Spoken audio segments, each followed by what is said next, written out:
Welcome to our panel discussion, Building Your Board. I'm Maureen Coleman. I am founder of Mid-Innovate, chairman of CM Bioinnovations, and PIR International, the specialist life science executive search and interim firm.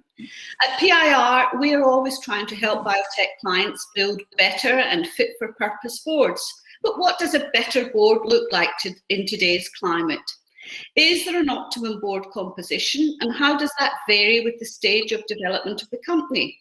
Is it more important to balance expertise of the rounded board or to focus on the values and culture of the company? How important is it to have a diverse board? And what makes the best board successful, and what should we avoid? I'm absolutely delighted to be joined by such an experienced panel, and I think we'll just ask them to introduce themselves and then we'll begin our conversation. Perhaps Melanie, you could go first with a brief introduction. Hello everybody, and my name is Melanie Lee. I'm the CEO of LifeArc, which is an independent medical charity focused on translation in the UK. Thank you, Melanie. Patrick? Yes, hello, Patrick Vink. I am non-executive board member and chairman of a number of companies, both private and public, and private companies that went public. My last operational role was Chief Operating Officer of Cubus, the company based in Cambridge, US. Thank you very much, Patrick. Eva-Lotta. Yes, Maureen. Hello, I'm Eva-Lotta Allan, and I have been a board director, non-independent board director since 2018 when I left executive management. My most recent executive role was with Immunocore as a chief business officer, and I'm currently on the board of 6 companies and chairman of 2. Thank you. And finally, but certainly not least, Edwin. Thank you, Maureen. Good afternoon, everybody. So I'm Edwin Moses. I was CEO of Oxidase Symmetry and then Ablinks more recently.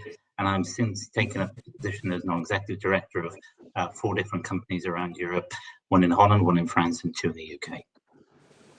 Great. So thank you very much, panel. So let's start off then. Is there an optimum board composition? Does it vary with the size or stage of development of the company? Is it more important to balance expertise of the team, or are we a team? Melanie, would you like to kick off for us? Yeah, certainly boards are fit for purpose at various stages of company's evolution. So the starting board, the founder board may well evolve over time, and that's right to do so. And then as it evolves, you need to bring in different skills. The board itself as a team is a variable concept, I would say. The board should, the importance of the non-exec director is that they remain an independent individual in their thoughts, processes, and what they bring to the board. But they need to be a team in that they align with the chairman, CEO strategy for the organization, and then they do their best to help add their expertise into that strategic framework.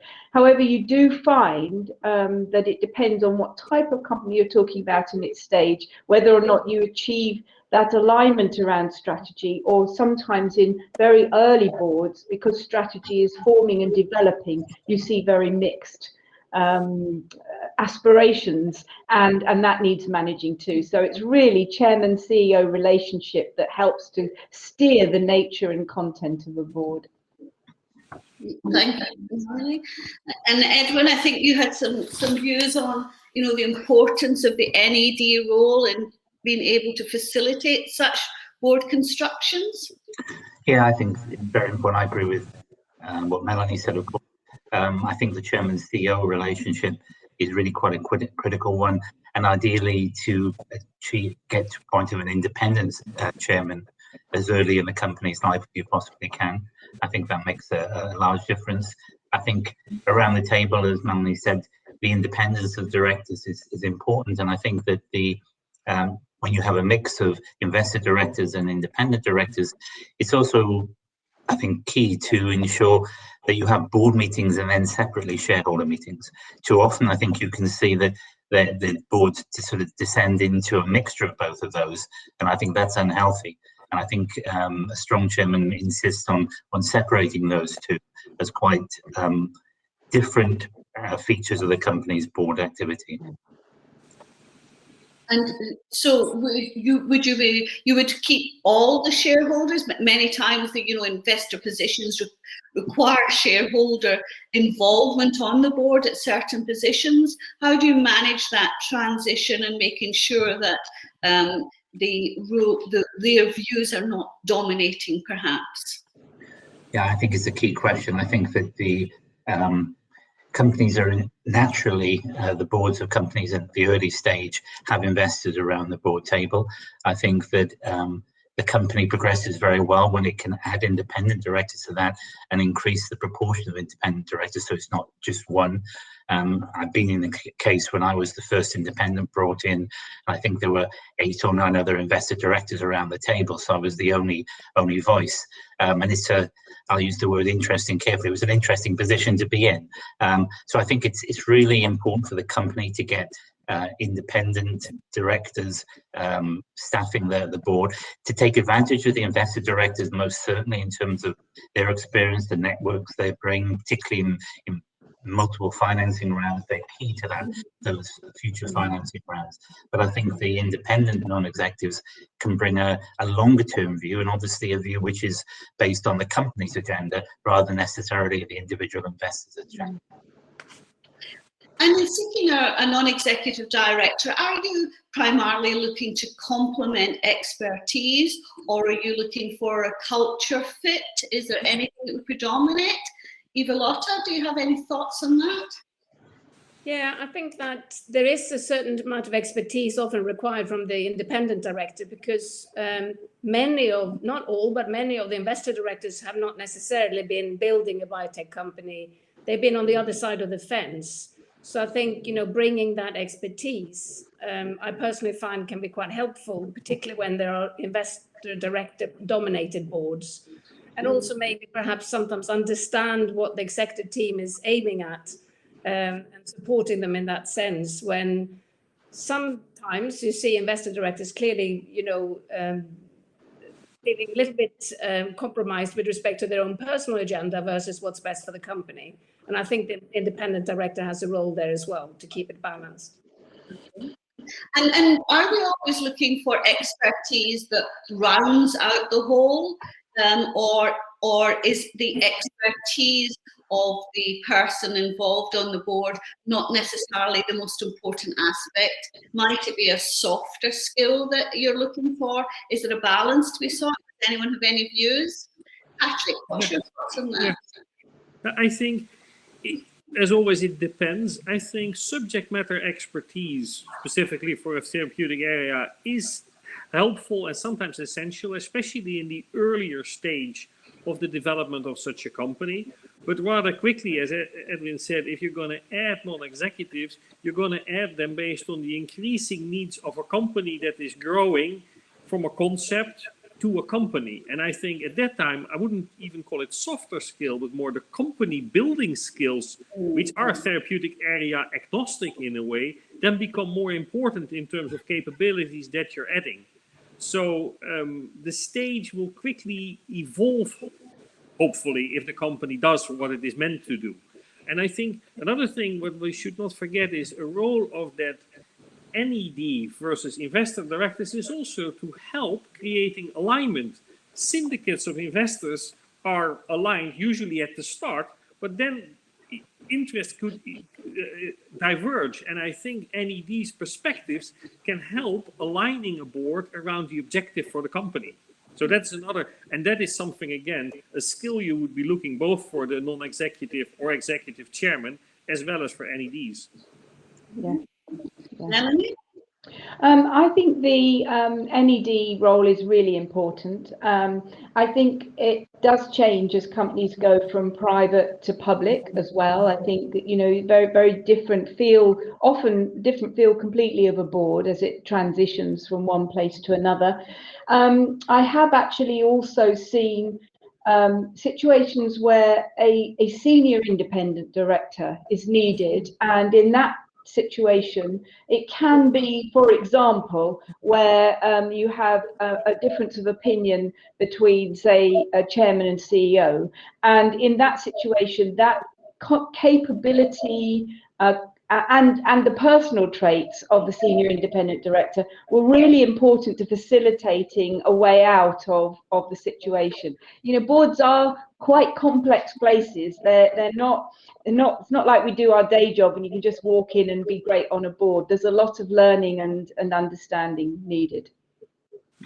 And does that composition of a board vary according to the origins of the company or the investor culture or the investor country even, or is it more independent of that? In my opinion, the culture of the country, the board that the company grows up in can actually be very influential in the way the board feels at any moment in time, in the way that it behaves. But if you go on to increasingly, there's an awareness of diversity on boards, and the bigger the variety of skills there, the sort of the open view of the sort of global situation, all of these things add to a richer conversation as companies grow. So I think they carry hallmarks of their roots, but often a good chairman will enable diversity and take the organisation to be able to get the perspective it really needs. And Edwin, I believe that you have some very diverse experience with boards, and were sharing with us earlier some experiences that you'd undergone that you felt were very good, and conversely some that weren't so helpful. Yeah, I think I'd like to come back to that expertise point that you raised before. I think it's really often desired that you bring functional expertise onto boards. I think where you have to be careful, though, is when that functional expertise trumps the executive. So if I give an example, if you say, well, I need a chief medical expertise on the board as non-executive director, and then every time the board comes to a decision on that, they look at that person rather than the CMO of the board, just an example.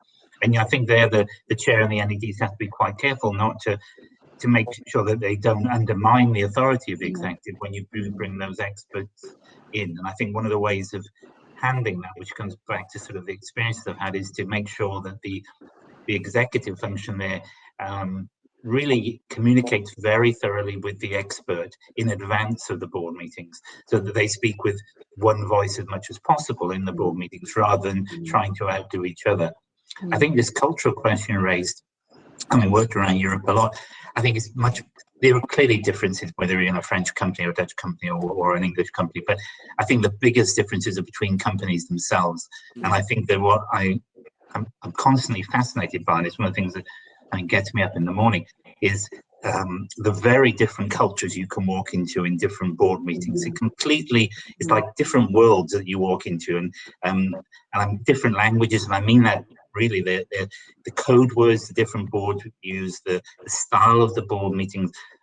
Just a sort of little story. One of the boards that I came into, and I was taken over from a previous chairman, and I asked some of the directors and exec what would they like to see improved, and they said, well, you know, these 7 and 8 hour board meetings, if we could make them a little bit shorter, it'd be great.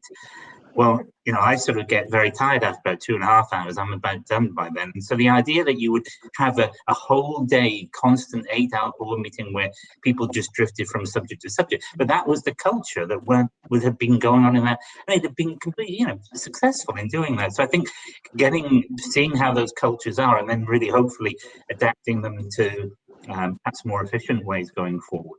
I think you also see cultures where, certainly at boards where there's a history of non-executives actually, what can I say, sort of terrorizing executives in those boards.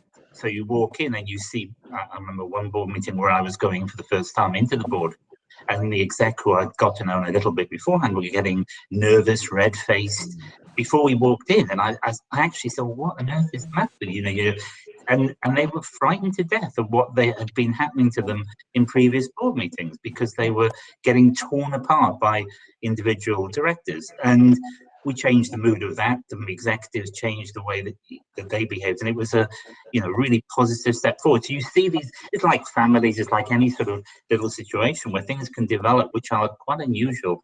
And sometimes you need an outside voice to come in and really take a new view of that and think about how they can do it better. Absolutely. And is it the behaviours that dictate the culture, or is it the culture that dictates the behaviour? And what role does the board have in trying to alter that? Eva-Lotta? I think that's a difficult question to answer, because I think quite a few times I've come into boards and you see that there is already a culture and a certain behaviour. And as Edwin said, you then have to really work on changing and teaching old dogs new tricks, not meaning that they're all old.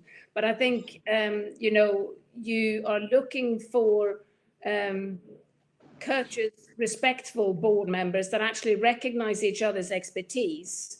And that doesn't mean that we have to bow to each other. We all bring a certain expertise to that board. And it's just to have that respect and let people speak up when they should speak up, and not necessarily arguing for the sake of arguing. So I think most boards that I sit on are very well behaved. And I would say that this last year with the pandemic has not been so difficult for those boards where there is an established culture and behaviors are already set and it works well. I think where you're trying to build new relationships, that's where perhaps this virtual world that we've been in the last 12, 15 months has made it more difficult, because it's much harder to read the nuances of people's body language and pick up on small things that you only do really when you're in the same room with each other. Absolutely. And does the board behaviour and culture reflect, mirror or influence the company culture? Patrick, do you have any thoughts on that? Well, it could, if depending how that board is being built up. I mean, it cannot be that those cultures are completely different or dissociated, because then every board meeting would be a clash between cultures. So automatically there should be an alignment there. But I think still a board chair and the board members should anyhow strive for an as open communication as possible as an element of their culture. And that would then also foster an open communication between management and the board. I think it is important from that culture perspective that, and Eva-Lotta already hinted to that disagreements are healthy as long as they're not personal. And I think that is an important part of communication. A board needs to challenge the management, not for the sake of challenging, but it's part of their role. And I think that's also amongst themselves. And that open communication, and as the chairman plays an important role there, is what the culture should be about. I think a second element where a board should align with management and where the culture should be the same is that you need to have a decision-driven culture. Especially in earlier stage companies, one of the things I've often seen is there is not a clear alignment on strategy. You run the risk that it becomes paralysis by analysis. And I think there where the board is held, and that's a cultural element, to give management the decisions that they need, even if they're risky, as long as the risks are balanced. Sure, absolutely. And I think, there were some views about, is the board a team, or is it a meeting, or is it a group of individuals? And are communications only at board meetings, or is it important to communicate outside? You had some views on that. Yes, if I can just join in, and goes also to whether you're on the board for your specific expertise or a broader view. One thing we haven't touched on is subcommittees of the board. Yes. And sometimes, or if you get properly aligned with subcommittees, it's usually something that plays more to your area of expertise. So like a science committee or risk management committee. So audit and risk management. So that's helpful. Now, at times in boards, I felt like the subcommittee is more of a team, because you're there often closer to the management team than in any other situation. And you're really discussing the essence of what they're doing in a way that sometimes boards don't reach. You're to a different level. So sometimes the team can feel like it's the subcommittee team. But for the board, they can feel like a team. It really is the skill of the chairman to draw the board members together, and some are really excellent at it. And sometimes boards have, board meetings outside of a board meeting. You actually have a gathering in those days when we were allowed that sort of thing, and those were really helpful to help build a team spirit, so that you can have a little bit more awareness of each other's personalities as you're talking at the board, and that helps too. So is it legitimate, advisable or unadvisable to be having sort of pre-meetings on topics, particularly, I mean, I have a lot of experience with Chinese investors, and there are language difficulties, and sometimes it just helps to have a little pre-conversation to make sure that the board papers have been understood by them, and are there any questions or topics that they want to raise. Other cultures will nod all the way through a meeting saying yes, yes, yes, when they really mean, I heard you, but I didn't agree a word.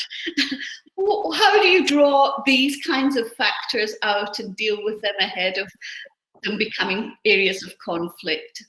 Edwin, Patrick, anyone got a thought? Yeah, I think they're very important. And I think that you can take that analogy with Chinese investors further. If you've got a very technical question, there is some language that is used by some specialist non-execs and execs that a lot of the rest of the board wouldn't understand in a very detailed discussion, like Melanie said, in things like R&D committees. So there's a need to have those detailed discussions and bring them up to more generalist language for the board level.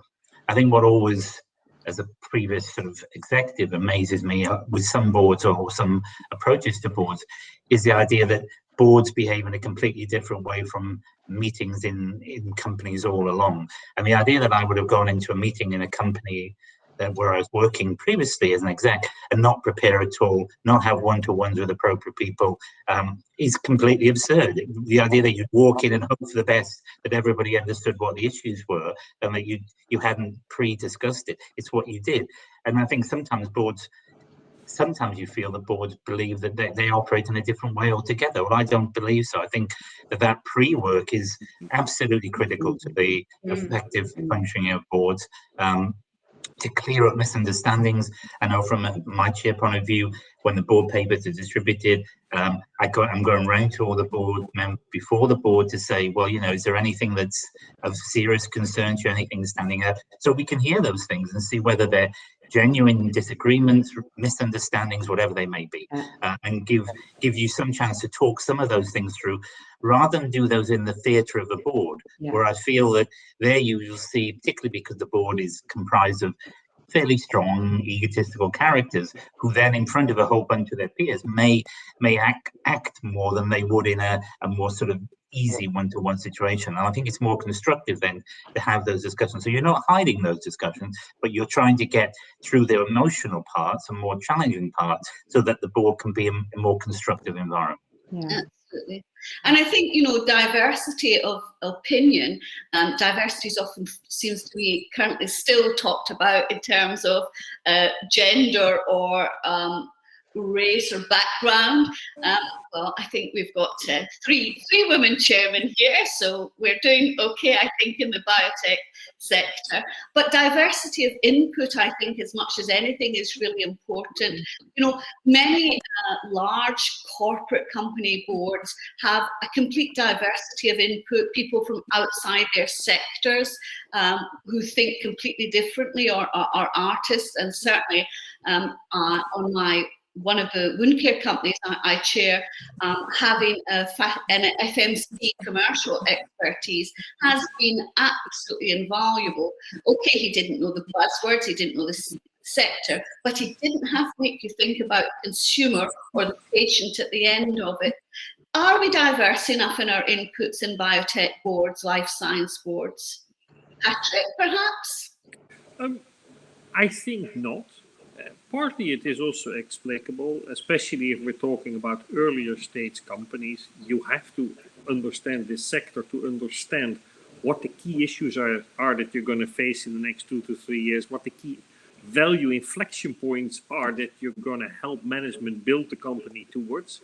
But I think as a company goes more to being a platform, moving towards a public company, then the diversity of backgrounds in terms of experiences becomes important. Then different viewpoints can become helpful as the company navigates itself towards the future. So the other types of diversity that we spoke about, gender, race, the themes that are currently very opportune in also discussions you have with proxy advisors, I think those things need to be reflected from the start. Anybody else got any? Yes, Eva-Lotta, thank you. So I agree with Patrick there. I think one hot topic is obviously the gender diversity, and I personally haven't grown up thinking that that was a thing, because I've always worked, and I think Melanie's found herself in the same situation in very male-dominated environment in my younger years, and I think, you know, there weren't enough women maybe that chose certain careers. There could be all sorts of reasons in the background that, you know, you didn't see women perhaps carrying on in management and eventually onto boards. I think when you talk about diversity, we must look at all types of diversity, you know. I think, first of all, the expertise and the skills that you bring to the board, that I think is critical in order to recognize and lead the company, you know, in terms of their strategy and long-term vision. But if you do have the luxury as a chairman to build a board from the beginning, of course, I think as a secondary, you would then look at a diverse board, perhaps not necessarily gender, but people from an international background or different educational background, so that you get that diversity anyway, because you're sort of fishing for people that are grown up in different ponds rather than the same as yourself. So I think that diversity, I think, is clearly key to kind of get a rounded board with both skills and expertise, but also people that actually may have different views and come from different areas. Yeah. So, you know, should there be targets for gender? I don't personally think that there should be targets for gender diversity. Some countries do, and they legislate to that effect. Yes. I mean, my personal experience when I chaired an early regenerative medicine company, we actually had artists join us because we were trying to make facial implants, and there was nobody better than artists to help with that technical expertise. But everybody was deeply shocked when I introduced an artist to the board. But it actually made us think very, very differently and very creatively about what it was we were actually trying to do. Edwin, I think you had a point you wish to make. Yeah, a couple on the diversity side. One is that one of the boards I joined last year is an AI machine learning company. It's a small company in the UK. And one of the things that attracted me to it was the diversity of the board, but in the sense that the board was the directors there, the investor directors, were from the tech industry.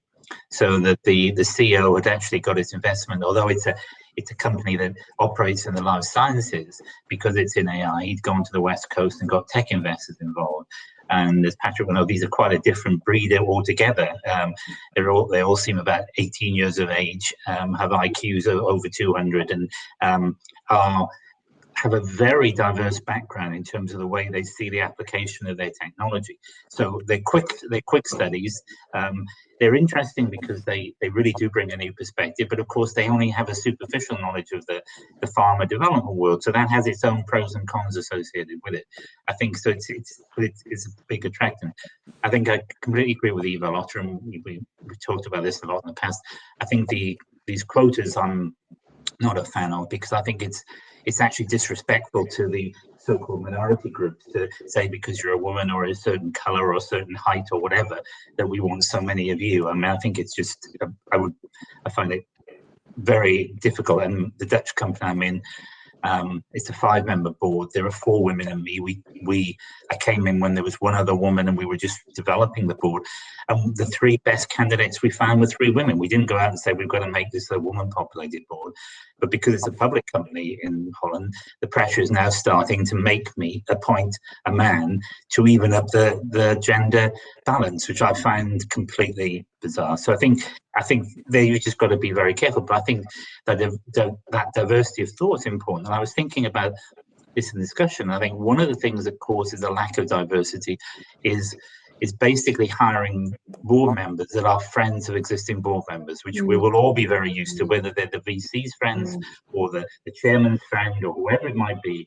And I think that if what you do is force yourself to draw up a specification that says, what do we really want in a new non-executive director? Really think about that in terms of the diversity, and then go to a headhunter. You can still give the headhunter your ideas or the ideas of the people on the board, but force yourself into a process where you do a proper disciplined process and look at the talent out there. I think where you get stuck in a lack of diversity is using the best friend of the chairman or whatever it may be, and we've all seen that, or the best friend of the VC, and that's where you get these cliques forming, which I think are the most damaging to the development of companies. Patrick, thank you. Yeah. To build on that, I think one of the bigger threats to the diversity is, in fact, as Edwin already hinted to, improper planning. And I say that as well as you see, and that is actually currently going on in Europe, you see a tendency that suddenly companies can go public, and that went faster than it was a while back. With the arrival of more crossover investors, an IPO window that is still open, I think you've seen a number of companies that were suddenly surprised by the fact, oh, now we need more independence because we're going public. And if you haven't planned for this properly in terms of thinking and in terms of thinking about job specs, then you fall back to, let me get 3 people out of my network, then we've solved this problem. And you have solved the short-term problem in exchange for a long-term problem. Melanie? Yeah, I just wanted to mention a position on a board that I think is underused. So when LifeArc invests in little companies, we often have a board seat, but we often have an observer seat. And the observer seats we give to those who actually are not yet experienced on boards, but who often we get wonderful feedback that they're absolutely treasured by the board because they are a sort of lively minds that actually do have some expertise. And for them, it's a wonderful training ground. So I'd just like to raise that because it's hard to get on boards. It's hard to get your CV to the level where you'll be chosen. And by allowing observers, we also have an opportunity to increase the diversity of people who are relevant and you know, skilled in being on boards. I think that's a very valid point, and indeed, you know, being an observer on an early board helped me transition. Is there any other way that people can transition? Someone's been asking us for that. Eva-Lotta? Yeah, I think that the way I grew up in my executive roles was to, well, I think the first proper board role was to sit on the Vertex UK Limited board, which actually I was an employee of. So, you know, to be an employee and sit on a board is often a good way because you know the company well and you're then learning also how to behave with respect to board members. You know, it's very different from just an executive management meeting. The focus should be different. It shouldn't be a mimic of an executive team meeting. So I think that's a good way to get a foot in, to actually ask your CEO to participate and maybe present, and that way then become more used to participating at board and then eventually step up. Yeah, absolutely. And indeed, at my old company, Glaxo, in my corporate life, quite early on, I was appointed to the board of one of the subsidiaries, which was a huge learning experience and something I would never have gained expertise in if that hadn't been their approach to do that. So that's really excellent. So a couple of questions have come in that I think before we move on to things, one of them was a discussion we started on, is it an ideal number for a board if you weren't made to have these 52 investor directors on your board? How many would you choose at an early stage company? Obviously, as it evolves towards corporate, it's more mandated and you've got certain skill bases that must cover. But is it an ideal number for early evolving and developing companies? I have a go, and of course, I'm sure people will disagree. I don't think it's an ideal number, but personally, between 5 and 7, 5 and 8 seems about right. I think, why is that an important number? It's the sort of number you would have naturally in any manageable meeting. Again, take yourself back to an executive career.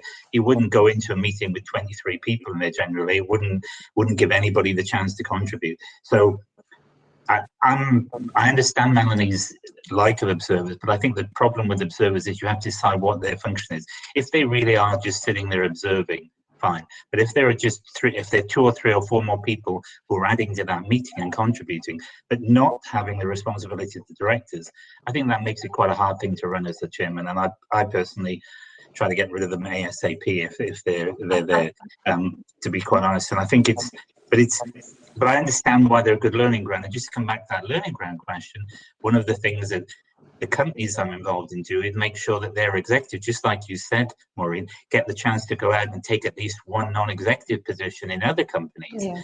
Give them a chance to experience how boards work and learn as well. So that's one of the ways in which you can dip your toe in the water, even while you're still an executive in a particular company. And how do you get that first NED position? Because many times people are looking on their boards because they're keeping numbers small and they've got to, watch very carefully how they're spending their money and focusing on the business.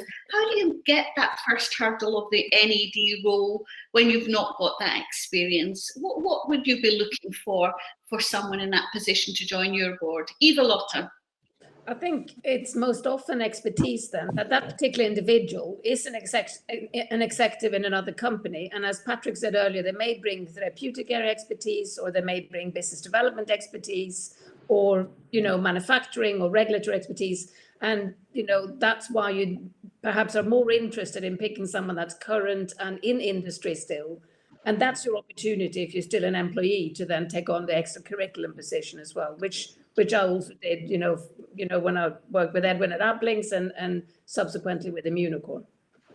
Yes, keeping people young instead of having old fogies like me all around the place is a good idea, I think. So that's excellent. So, you've all had huge experience on boards. So what has made a really good board? Melanie, what's made a really good board for you?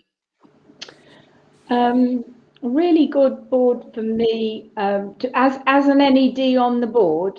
Is that the question, or as a CEO? I'm thinking more of, when you've been and you've had wide experience on boards, what has made a very good board? Is there any particular attribute or behavior that you thought this made this board a very effective board and also pleasant to work in? Yeah, so a board, usually I think the chairman is massively influential in terms of whether it's an effective board. Use of subcommittees appropriately, having subcommittees trusted by the broader board is very helpful, so that when they report back, and that reporting back has got to be clear, it's got to be appropriate, it's got to engender trust amongst the others that they weren't in the actual meeting, but this is the state of play, and we as a broader board don't need to worry. Openness by the CEO and access, apparent access to a broader management team. And most important, I think, which we haven't raised before, is make sure the board is truly the decision-making body. And there are other things happening behind the scene which actually lay the groundwork, set the strategy, and then we're just sort of little role models. That's not a good board. Thank you. Patrick? Yeah, well, a very good overview. What I would add there, what makes a board very effective is indeed the topics that are discussed at the board, that they are relevant, that you have not a detailed discussion, a lengthy detailed discussion on one topic, and the key strategic issues are again kicked down to the next meeting. So agenda setting is important in combination with communication. The second thing, as you're building a board, is make sure that you define the right profiles, and you're very careful as you're building and hiring new board members, that you build what we already discussed, a diversity of characters, backgrounds, and all the other elements, so that you basically have a culture there where different inputs are respected, but also given. I think that is also the difference between good and less good boards. Eva-Lotta? Just to add to what others have said already, I think that boards that are effective are those that actually can keep the eye on the higher level strategy and also the fact of controlling risks, and not necessarily get bogged down in individual tactical questions that actually belong more in the executive team discussions. And I think those boards that can manage to stay at that level and then maybe take things off-site if need be, I believe have been more successful in my experience. And I think that's a very important point. How difficult or how easy is it to get that boundary between what's an executive responsibility and what is a board responsibility? Is it important that that's clearly defined, or is it a movable feast?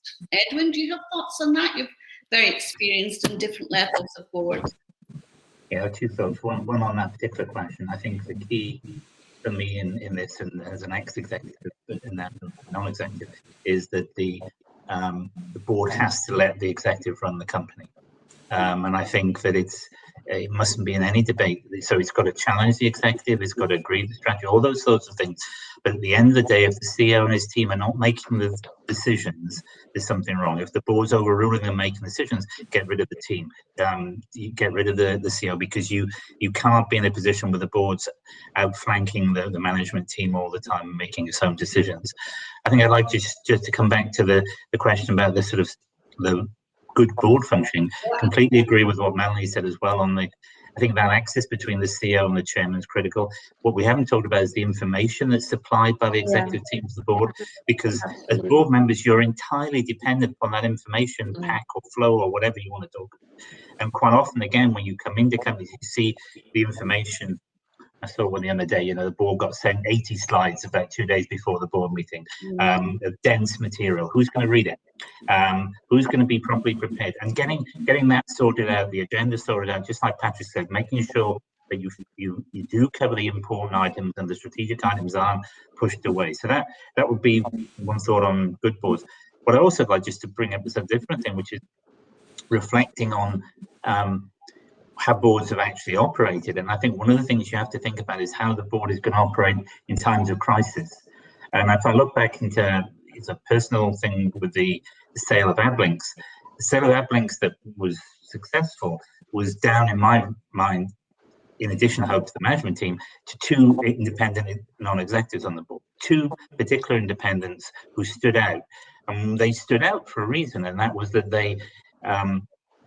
they completely focused on what was right for the company.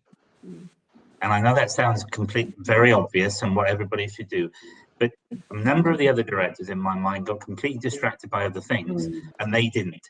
And they stuck to their principles, they stuck to them very firmly. And it was, I look back and I thought to myself, gosh, if only I'd thought about this harder in terms of forming the board, I would have thought, who's going to behave well in times of crisis and who's not? And I think that in putting together a board, that's something you should consider. When things are going well and everything's fine, and the financing working is fine, and you've raised money and everything's great. But what if the financing falls through? What if when you look around there, who's going to be helpful and who's just going to decide to be critical or be disruptive? And that's something to be quite thoughtful about. Who are going to be the stalwarts that you can rely on to keep focused on what's good, how you can create value for the company. And that's an important feature of board composition, I think. I think it's a very excellent point. So as we're nearing the end of our discussion, is there any one watchword you would give to anyone that says, just make sure you don't do this? We've had great discussions on what does really well. Has anyone got that hangover last experience that says, whatever you do, don't do this? Well, advice I was given by someone is, as a CEO, was never underestimate your board. So just a daily reminder, it is all about relationships. Thank you. Well, thank you all very much for your participation. I hope our viewers found it interesting. I certainly found it very interesting and stimulating and very thought-provoking. So thank you all very much for your participation today.